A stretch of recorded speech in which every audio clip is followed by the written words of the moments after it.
Ok, voilà, Alain Berbel, un petit post sur l'intelligence artificielle. Alors, non pas comment ça fonctionne, parce qu'il y a des vidéos très bien faites là-dessus, de ce qu'on peut faire.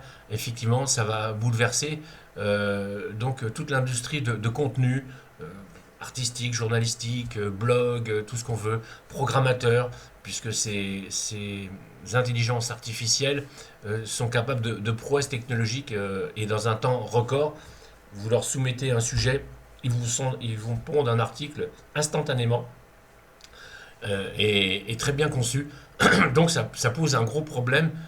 Pour moi, c'est là que je veux vous faire réfléchir, de réfléchir ensemble.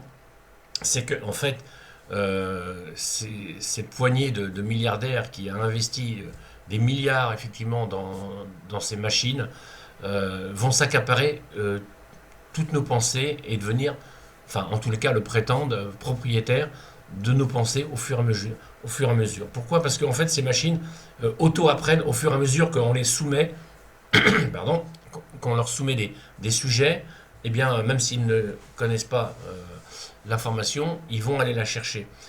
Ils ont une capacité inimaginable, insoupçonnable des données qu'ils emmagasinent et les algorithmes pour leur permettre de vous répondre instantanément sur des sujets très pointus. Ordre d'idées, OpenAI, qui est le plus connu, eh bien, est capable, dans sa base de données, la totalité de Wikipédia. Et Wikipédia, dans sa base de données, on ne représente que 1%. Voilà, c'est pour vous donner un ordre de grandeur. Donc, ça va bouleverser l'industrie de tous ceux qui réalisent du contenu, professionnel ou amateur, parce que progressivement, comme c'est une machine qui auto-apprend au fur et à mesure, eh bien, va s'accaparer progressivement la pensée humaine. On fait un saut de 1 an, 2 ans, pas plus, vous allez voir. Vous allez pondre quelque chose, un sujet, un contenu, que vous soyez journaliste, hein, qu'importe, vous faites un blog, vous faites une vidéo, bref, vous vous exprimez personnellement ou professionnellement, à un moment donné, on va vous dire ça appartient à l'IA, ça ne vous appartient pas. Et pourtant, c'est vous qui l'avez travaillé, qui l'avez mûri, qui avez pondu ça depuis votre cerveau. Ok? Vous voyez ce que je veux dire? C'est que on va arriver à cette situation où tous ceux qui ont investi, et ils ne sont pas nombreux parce que ça demande des fonds gigantesques. OpenAI, je crois que c'est 2 milliards minimum qui a été mis sur la table pour, euh, pour avoir ce projet tel qu'il est aujourd'hui, et d'autres s'engouffrent dans la brèche. Mais donc, quelques-uns vont s'approprier la propriété, c'est qu'à de le dire, de la pensée humaine par ce biais-là, parce que même quand vous allez pondre quelque chose, eh bien, l'OpenIA va l'alimenter, va s'enrichir, et à un moment donné, quand vous allez taper un texte, eh bien, parce qu'il y aura des systèmes de détection derrière, ce qui est déjà en train de se mettre en place, un peu comme pour des images avec des codes en filigrane. Là, je ne sais pas comment ça sera conçu, mais en tous les cas, on va vous dire à un moment donné, ce n'est pas votre création, car on a trouvé ces mêmes propos à 90%, ce même style à 90%, enfin bref, ces mêmes tournures de phrases à 90% dans la base de données d'OpenAI. Donc merci de corriger ou alors de citer OpenAI comme la source de vos travaux. Alors qu'en fait, ça ne sera pas du tout ça. Je ne sais pas si je m'explique bien, mais il y a un problème de fond parce que, encore une fois, il y en a qui vont s'approprier, et là c'est grave, parce que c'est la pensée humaine, quoi, la créativité de l'être humain vivant qui va être spoliée et détournée par quelques-uns parce qu'ils auront sorti leur carnet de chèques et investi dans ce type de machine.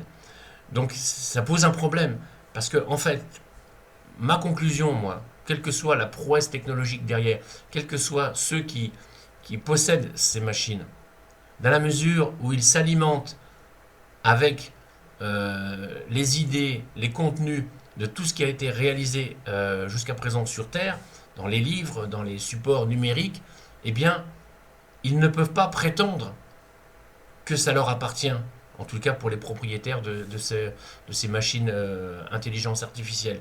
Parce qu'ils ont alimenté ce contenu par les travaux de siècles d'êtres humains qui ont travaillé sur tous les sujets sociétals, enfin bref, sur tout ce qui concerne nos sociétés. Vous voyez, c'est ça que je veux dire.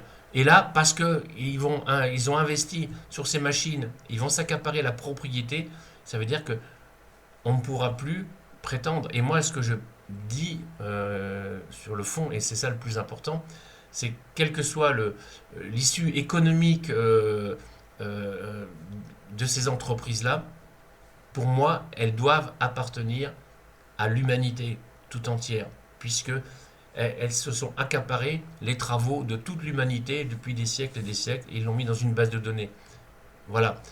La réflexion est débattez-en, mais c'est hyper important. Et alors, même si je conteste notre système de société d'aujourd'hui, il serait peut-être temps pour ceux qui croient encore à nos systèmes politiques, quels que soient les pays, et bien aussi que ces politiciens s'accaparent ce sujet-là parce que c'est un problème de fond énorme, énorme, énorme. Ok. Bon, alors après, les politiciens, bien, ils feront leur discours grâce à l'intelligence artificielle. Allez, à plus, bye bye.